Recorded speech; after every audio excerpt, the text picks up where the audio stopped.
Kaveri institute of brain and spine, Kaveri மருத்துவமனை, radial ரோட்லேருந்து நாங்கள் வந்து ஒரு காம்ப்ளிகேட்டட் ஸ்பைன் ஆப்ரேஷன் ஒரு 2 வயசு குழந்தையில பண்ணியிருக்கோம்.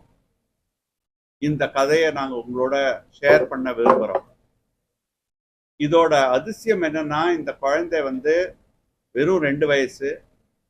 அதோட ஹார்ட்டுக்கு பின்னாடி இருக்கிற ஸ்பைன் வந்து ஒரு அக்யூட் ஆங்கிள் மடிஞ்சிடுச்சு. இது வந்து டிவினால இது ஆனது. இதனால குழந்தைக்கு கால் பாதிப்பு ஆரம்பிச்சிச்சு. அண்ட் குழந்தையோட பேக்லேயும் ஒரு நல்ல ஒரு ஸ்வெல்லிங் தெரிய ஆரம்பிச்சு. ஸோ இதனால அவங்க குழந்தைய அழைச்சிட்டு வந்தாங்க பங்களாதேஷ்லேருந்து. ஏன்னா எல்லாருமே அங்கே வந்து இதை பண்ண முடியாது, பண்ணால் ரிஸ்க் ரொம்ப ஜாஸ்தினாங்க. இங்கே வந்து நாங்கள் அதை பார்த்து ஃபுல்லாக இவாலுவேட் பண்ணி எங்கள் ஃபுல் குழு, that is surgeons, both neuro surgeon, spine surgeon, எங்கள் ஸ்பைன் டீமே இருக்குது. எங்கள் neuro anaesthesia, neuro critical care, neuro radiology எல்லாரையும் உட்காந்து இதை பற்றி இவாலுவேட் பண்ணி என்ன பண்ணால் குழந்தைக்கு நல்லா இருக்கும், குழந்தையோட க்ரோத்தும் அஃபெக்ட் ஆகாதுன்னு பார்த்துட்டு அதுக்கப்புறம் நாங்கள் ஃபைனலாக டெசிஷன் எடுத்து நாங்கள் ஒரு மேஜர் 8 hour ஆப்ரேஷன் பண்ணோம். இந்த ஆப்ரேஷன் வந்து செஸ்ட் த்ரூவாக போய் பண்ணது. தட் இஸ் செஸ்ட்டை ஓப்பன் பண்ணி லங்கை கொஞ்சம் மூவ் பண்ணி அந்த ஸ்பைனை வந்து அந்த உள்ளே போன ஸ்பைனை எடுத்துட்டு இடையில ஒரு கேஜ், ஒரு மெட்டல் இது போட்டு அதை ஃபிக்ஸ் பண்ணியிருக்கோம். இந்த சர்ஜரி வந்து காம்ப்ளிகேட்டட் சர்ஜரி. ஆனால் எங்ககிட்ட இருக்கிற எக்ஸ்பீரியன்ஸ், டெக்னாலஜி எல்லாம் வச்சு எங்களால் இந்த மாதிரி ஆப்ரேஷன் பண்ண முடியறது. அண்ட் நம்ம கிட்ட இருக்கிற எக்ஸ்பீரியன்ஸ்ட் அனஸ்தீசியா அண்ட் கிரிட்டிக்கல் கேர்னால குழந்தை உடனடியாக மயக்கத்துலேருந்து வெளில வந்து நல்லபடியாக மூச்செடுத்து ஒரு 3வது நாளே விளையாட ஆரம்பிச்சிச்சு.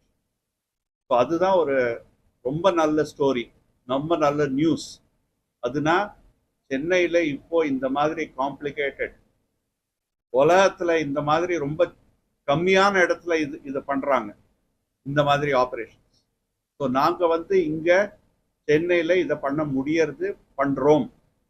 ஸோ இதுதான் நம்ம வந்து மக்களுக்கு எடுத்து சொல்லணும். இதை பற்றி ஆமாம், டெஃபினட்டாக பயமாக தான் இருக்கும், கொஞ்சம் ஆங்ஷியஸாக தான் இருப்பாங்க.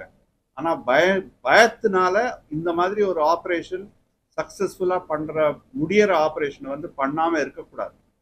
ஏன்னா இது வந்து ஒரு குழந்தையோட லைஃபே சேஞ்ச் ஆகிடும். குழந்தை வந்து நல்லபடியாக இப்போ வந்து க்ரோ ஆகி ஒரு நார்மல் சைல்டாக இருக்கலாம் இதுக்கப்புறம். போஸ்ட்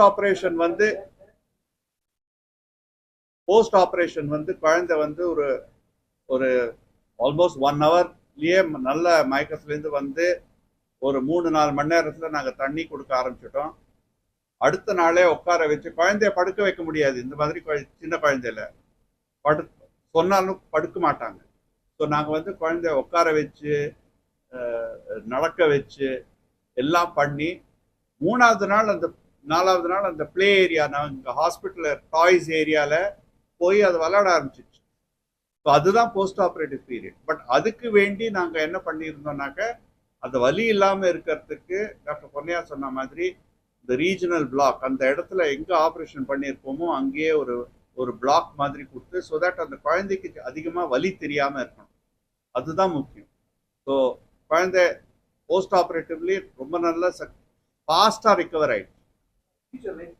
ஃபியூச்சர் லைஃப் நார்மலாச்சு, என்ன வேணாலும் பண்ணும். இல்ல, முதல் முறைன்னு யாரும் சொல்லக்கூடாது, நான் யாருக்குமே தெரியாது. ஆனா ரொம்ப கம்மியான இடத்துல இந்த மாதிரி பண்றாங்க, எல்லா இடத்துலயும் பண்றது கிடையாது.